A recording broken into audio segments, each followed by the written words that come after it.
Good afternoon. We are here today with my very, very, very good friend and missed friend. Danielle Regalado, nurse practitioner. And today we're going to talk about fat adaptation and keto and the simple and powerful things that it could lead to. Yes, so fat adaptation and ketogenic diet. What are the differences? Well, okay, so it's like one of them is a training wheel, and the other side is using your fat and adapting to it, using it for energy instead of sugary stuff. It's just an effective way to use your energy. And I've used myself as a hamster and tried this out for a race that I was at. How was it? Um, oh, it was crazy. What I had done was I took a whole month. I took from Thanksgiving all the way until I think it was January 3rd and removed all carbs from my diet. I have done keto before and it worked out just great. And I had a lot of energy, but I read a book and it said, and never read a book and go with it. Never do that. I just want to say, don't ever do that. um, but I had read that the energy with going with just foods that you would go to a store and get versus energy from the sugary sodas, from bars, from protein shakes and stuff, just to eliminate that and to try this and see that it was the fat you're burning is endless. So I did it. I missed Christmas. I missed cake, candy, and passed the keto. So and just ate avocados. I ate eggs. I ate lots and lots of meat. I ate yogurt, but it was Greek yogurt with no sugar in it. And after a couple of weeks, my energy went from here to here, and my appetite went down. And I just had an incredible amount of energy. My thinking became clear, and that was probably the first thing I noticed was that my thought process became clear, and I was able to, instead of acting all ADHD and scatterbrain as we all can get, I was actually able to just do one task at a time and to complete it, start the next task. And even as a wife and even as just a human being, it was good to do that. Yeah. Um, And so, when I want to backtrack here and just say I have been on keto for a long time. I've done keto, I think, since I've known you. I've always done it as some form of keto diet. And that is a rule. You have to follow rules when you look at keto and track carbs and track macros. And it gets, after a while, when you have to do that, it gets tedious and it's very unhappy to look at it and then you're writing it down going, oh my God, I ate too many carbs today. I didn't eat enough protein.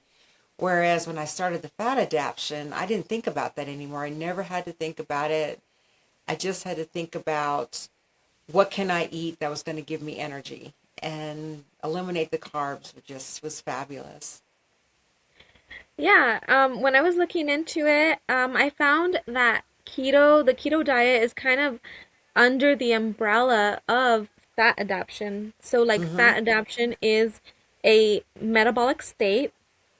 And the keto diet is one form of getting yourself into that metabolic state. Mm-hmm. You mentioned that you had a lot of energy. So, what fat adaptation does when you're in that metabolic state is it utilizes the fatty acids as energy, as an energy source. So, unlike the dietary keto, the mitochondria and the enzymatic um, adaptions from the fat adaptation kind of improve so that they Mm-hmm. use that as fuel for your energy. You mentioned that you did a lot of oils, avocado, things like that. So obviously a keto diet is very, very low carbs, moderate protein, and high dietary fat because that's the macronutrient that your body needs. Mm-hmm. And a lot of people will do a keto diet, especially if they really want to lose weight for if they have metabolic syndrome or insulin resistance, obesity. That's why a lot of keto diets are initiated is to lose fat at a rapid rate. Also diabetics can do it, but they have to be under clinical supervision by their practitioner. Um, some people will also do it for inflammatory conditions Yes. that they want to, a lot of carbs and breads and things like that have things that can inflame the body. So when we kind of cut down on those, then our body can kind of regulate and doesn't have those inflammation markers as much. So I also did some reading about fat adaptation with some of the symptoms. So you get Mm-hmm. stable energy because it's used as fuel.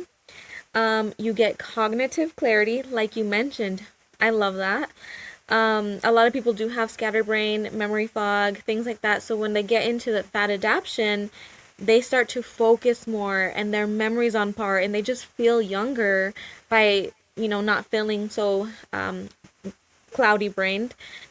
Also, they get tolerance to fasting and reduced hunger. So one of the Mm-hmm. things with fat adoption is we kind of tend to not snack as much because you don't even think about it.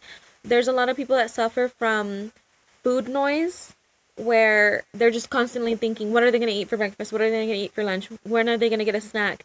And when you get into this fat adaptation, that food noise is just cut out and you're just like by 2 p.m. you're like, I didn't even eat breakfast. I maybe just had a protein shake and I'm still not even hungry. And Right. then by dinner time, you're just like, okay, now I'm feeling hungry. I haven't even eaten anything all day. But it kind of gets you into that fasting mode and fasting tolerance. Right. And when you think about keto, a lot of people, it's funny, they pee on a stick. So Yes. yes. And, and again, like you were saying, is when you're in keto, it feels more restrictive because you have to write it down. What was my carbs? What did I do? When Mhm. you're in fat adaptation, it's like you know what to reach for. Your body tells you what to do and when you should do it. And Yes. obviously, I'm not in fat adaptation right now because I am totally scatterbrained. Um, Definitely some of the clinical differences is that keto is a dietary approach. Hmm. Fat adaptation is a metabolic, like physiological change. Your body completely will change. Also the duration. If we think about a keto diet, we kind of do it as a short term kind of Hmm. short term kind of diet.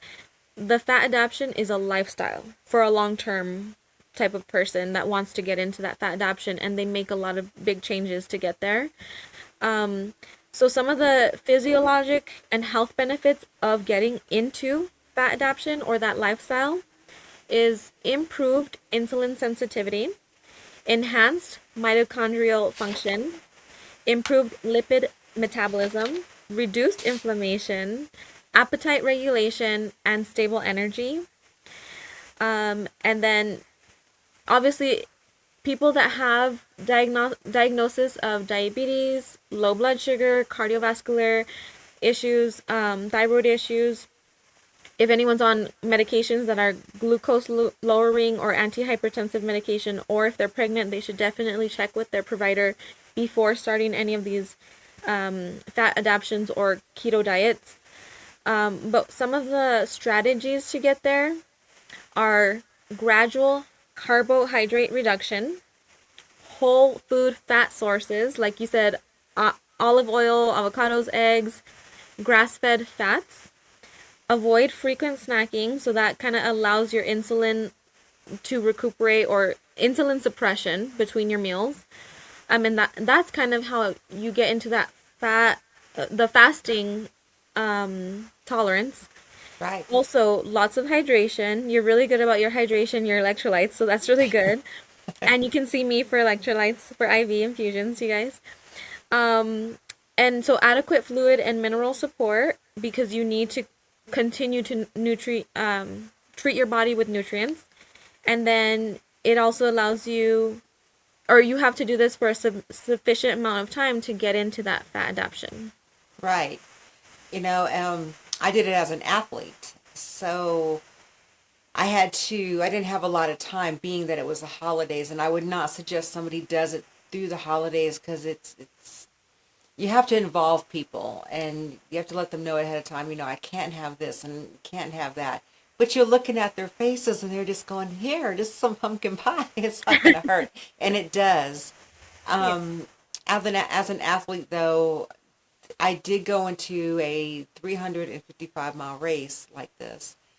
And the fat adaptation actually worked for a little over 3 days. And then I had to switch it over into a more keto just because when sleep deprivation takes over, that's a different body part. You're having to use more of your brain just to try to stay awake or to try to stay warm. But it does work. I think that anyone who'd want to do fat adaptation should make sure that they are starting in slower with some kind of exercise program because you've got to figure out how to add in the exercise, the cardio, the weightlifting, and also start slow. Keto, you can just jump right into it. You're dropping down in things with fat adaptation. You're giving up bread almost immediately. You're giving up rice, cereals, and Sugars. just sugar completely. But go slow, very very slow at it. Yes. You mentioned the people around you, community is a big factor Mm-hmm. in getting into fat adaptation. A lot of times I tell my patients when they're diabetic and, I just tell them for the holidays, tell your family, I'm diabetic. Those pumpkin pies are toxic for me. That way they can get their family on board because family will push you into just Mm-hmm. have some, just have a bite, you're gonna be fine. And then when they come see me, their A1C's up by 2 points, and I'm like, did you tell your family? Because family and community is a big part of how we behave, our lifestyle, our diet, the outcomes in general. So if your family's on board or if they're also doing fat adaptation, more likely to have success with it. Right. And not just to pick up a piece of cake. So if you're fat adapted, it doesn't work like that. You just can't go out there and go, okay, I want some donuts or I want this or I want that. It's got to be gradual. Where on keto, you could technically do that and get away with it because keto is not something you're going to stay on for more than 4 weeks, 5 weeks at a time. Would you say when you're fat adapted, if you eat like that, do you get sick? Think with keto diet, I get the flu, no, Keto flu. keto flu. But with the fat adapted, I think that the first week I was a little bit tired. I needed a nap. I felt old, and then all of a sudden the switch came in, and it was okay because sometimes a nap is good, and I had an excuse. It's winter. If you're fat adapted and you eat a donut, does that make you sick? Yes, I felt whenever it was over and we had to go to a banquet, they always have this fabulous cake there. And of course, I dug right in. About the third one, my stomach said, mm-mm, and my body felt with the sugar, you realize how bad our food sources are, like the cakes and all that. And I really wish that I had had somebody bake me a cake from scratch than to have something that was store bought. I felt like I didn't feel well, and I got so tired almost immediately, where I needed so much sleep coming out of it, and it was not fun. I've not ever been fat adapted. I have tried the keto diet myself. But the closest I've really gotten was doing the tirzepatide injections and got myself into like a fasting mode. And what Hmm. I've noticed is when I'm doing my shots and I'm eating high protein, because that's one of the recommendations is eating high protein so there's no muscle wasting. And the first time I went and had a donut because there was, donuts at work, I got so sick Hmm. and symptoms of diarrhea. It was awful. But that's because when you're fasting and you're having lots of protein, but you're kind of cutting those carbs as much as possible, and you go and overload your body goes into panic mode, almost just like trying to excrete it and get rid of it because it's just too much. So Right. I would imagine symptoms like that when someone's fat adapted and then they go and eat a donut. Um, just out of curiosity, I'm wondering if it's just gonna be pretty much the same symptoms. Well, you know, what's really weird is when I look at food today and I look at it, what you can go and buy in a store, right? All the, just all the additives and stuff. What had happened after that is I started craving sugar almost immediately. That was a side effect that I usually have with keto. I didn't expect it with fat adaptation. And I looked at an avocado and I'm like, I don't want that. I Hmm. wanted to have something over here that I shouldn't have. So, what I have done is this for these 2 weeks right here, I've focused on my proteins and kind of like wavered on intermittent fasting instead. And, slowly going back into it and allow myself to have a couple of cheat meals. But next time I go fat adapted, I will not do that. It's, and I don't want to say the word poison, but it does kind of feel like that. Like, your body just does not want to have that sugar or the fructose, the whatever it is that's in all these things that are on our food sources these days. It's better just to have grandma make it. Find a grandma out there, have her bake you a cake, and Yes, yeah. very good. Um, and then what are some of the tips for someone who wants to get into fat adaptation? What are the first things that they should start cooking or looking into for recipes? First thing I would say is I drink a gallon of water a day. I'm not going to say anybody else should do that. I'm an athlete. I need to do that. But I would start pushing that water in, and you'll start feeling fuller. And I believe this is better for the kidneys. You would know more about that. Is just getting the kidneys flushed out and Yes. used to intake of water. I gradually just that was my week one, was just to bring up the water intake. I drank more teas, got rid of, just I cleaned myself out basically, and then started with avocados and started finding the joy in that, and cooking with that, and then found the love of boiled eggs. I didn't like it, but there's so many things you can do with it. I realized I can eat more steak, so it's just slowly adding these things in week by week. And like, say maybe you ate 30% meat, maybe the week two bring it to 40%, and then drop these things off. Get rid of your bread right away. It's unless you're making your own, it's store bought, get rid of that and work that side of it. It's got to come to a balance. Are sunflower seeds and beef jerky like a good type of start snack to start with? Venison jerky's the best if you can find it, and it's you can order that online. It has the least amount of fat, and there's no additives in there. Or elk. The other ones have too much salt, and you can't be eating all that salt. But what I found is I actually love sea salt, and that's the best. Salt and pepper tastes great on a fat adapted diet. I had to drop chilies and all that. My stomach did not like that. Really? Yeah, but I was able to bring it back in later on. Um, what other recommendations would you say should people start with keto first to see if they can get a handle of the recipes and the diet first? Right. You should, and just to see the tolerance, because I mean, it was a while. Like I said, since I've known you, I think about 3 years, 2 or 3 years, Yeah. I've done keto, and I think that I've come to see you both with that when I was on it, when I was off, and at times there was the word we like to use is rangry. So you're hungry, you're running hungry, you're hungry all the time, and so I think anyone starting should do that and experience the hunger. And it's not a real hunger. A lot of it's in your mind, Mm-hmm. and you really are eating a lot. You just may not realize it. And if you think you're not, start writing it down. Every time that you use a seed, or every time that you're having a handful of nuts, you really are eating a lot. And also look at your calories. So, when you're on a normal diet, you might look at your plate and go, I need to get this all on here. It's a lot of calories, and you don't think about it. But then when you get on a keto, you're looking at, you're forced to have to micromanage what you're eating. And you find out that the proteins fill you up more and the Yes. sugars do not. And when you're eating sugar, 5 minutes later, you could be hungry again. It's kind of like eating Chinese food. An hour later, you're hungry again. It's the Right. MSG. You know what? This is so true. Um, I think everyone's hungry right after eating Chinese food. They need to Yeah. go back to their leftovers. But protein is a really good Hmm. stabilizer. Hmm. It stabilizes your sugar and it stabilizes your hunger. So definitely find some protein things that you like to eat and incorporate that more often. Right. And now if you add your avocados, don't be afraid of an avocado. It is green. It is good. Put some salt and pepper on it.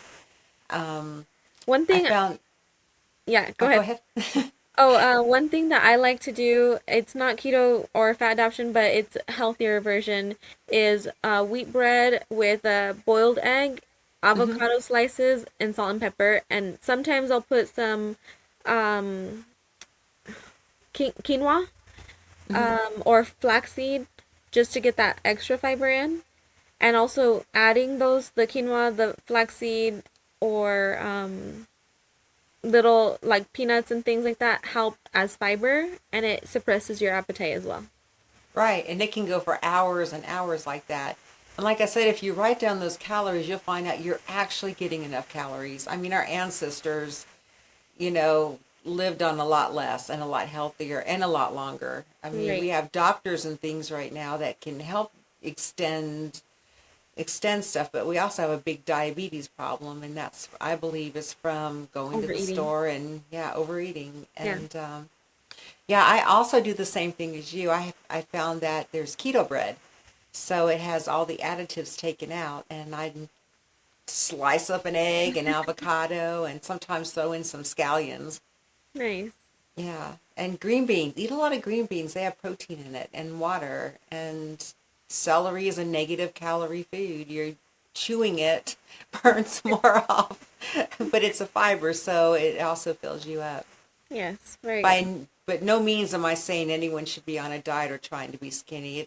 I want everyone to be healthy, and I think those two diets do help becoming healthy because you're having to think about it. You should Yes. never starve yourself. Yes. Never starve yourself. Always eat appropriate meals and nutrients. And also do what is it called? Substitutions. So Hmm. one of the ways that I lost weight was I loved potatoes and chorizo. So I cut out the potatoes and I started doing cauliflower and chorizo. And the taste was very similar. So that is a substitution that I did to kind of help me still eat what I like to eat. But the cauliflower is rich in minerals and nutrients and vitamins. So that definitely helps you to lose weight, but also get the nutrients that you need. So, what is it in asparagus that makes your pee stink? I'm going to be blunt. This is something that bodybuilders are always asking me. Well, you say to eat this, but it makes my pee stink. And I'm not I sure. I think some people experience that, others don't, but I have not experienced that. Um, I'm not exactly sure why I that think it's just happens. a man thing. I mean, Okay, so let me shine a light on the asparagus smelling thing. So, this is caused by asparagusic acid that is present in the asparagus. And once your digestive system starts breaking this down, it's broken down into four main components that all contain sulfur. And trust me when I say anything that contains sulfur stinks. So if you got methane thiol, thiol is the sulfur and hydrogen at the end, and then you have dimethyl sulfide, and sulfide is just the sulfur with two methyl groups. And then you got dimethyl sulfoxide. Sulfoxide is a sulfur atom with an oxygen. And then you got dimethyl sulfone. Sulfone is a very, very interesting compound because it actually got six bonds rather than the normal 4 it should have, or 2. So those are the reasons that your pee smell. However, it is also known that some people can't smell their own pee, asparagus pee, while other people can smell other people's asparagus pee, and no one really knows why that is. And I wanted to add one more thing is that if you're doing fat adaptation, it does take at least 3 weeks. You have to stick with it 3 weeks. Sometimes a little longer. It is how your body, you can push it along faster with exercise. If you're not going to exercise a lot, it's going to be a little bit longer. Hmm. And just because you're fatigued, don't give up. Keep trying. Yes, this Uh, is something that takes commitment and mm-hmm. a decision and a community. So Right. it's something that you're going to have to work on research wise, getting your diets in order and talking to your family and friends that this is something you want to do, and they'll either hurt you or help you. Yeah. So definitely get your community involved as well. So community being friends and family, people around you, people at work, Right. And if they they have, will. and don't let them come bring a donut to your face. You're like, no, we talked about this. You're gonna help me out. You're not gonna torture me. I did say, please freeze it for me, but it was Christmas, so. But yeah, and once you do get past a certain part, it is easier to say no because I can tell you that while I was out running those 355 miles, I had to back off a little bit. And what I did back off with was a ginger beer. I don't drink, so a ginger beer just kind of, not root beer, but a ginger beer. Hmm. It had enough turmeric and real ginger in it, and it had enough carbs to kind of just ease what was going on in my body. But when I hit that day 6 and I was finished, I also wanted to say that there was depression there. So my body just coming out of it, you got to be safe with everything. You got to make the decision, stick with it. If you want to have a cheat meal, plan for it. Plan for it way in advance and kind of bring yourself, maybe with some saltines and start preparing your Easing, body. yeah, easing Yeah, into it. because you only have one body and it's going to tell you everything you need to know. And so if anyone would like a training plan on how to do a keto diet, a fat adapted, or say maybe you want to run a race, I do have some training available. And I'll be offering in the local area probably some yoga and some training soon. I don't have a date yet, but everything else I do is done online and remote. So if you want some training, let me know. So I'm glad that you've come on the UTI. And other announcement I'd like to make is we are going to be making this more frequent in the coming months. Yeah, Sometimes it'll be about skincare. Sometimes it might be health, random health, things, random UFOs, things, aliens, aliens, anything. how to perfectly cook green chili. I don't know. Yes. Yes. So Love it. I will see you soon. And thank you, thank you, thank you. Yes, thank you for having me. Thank you.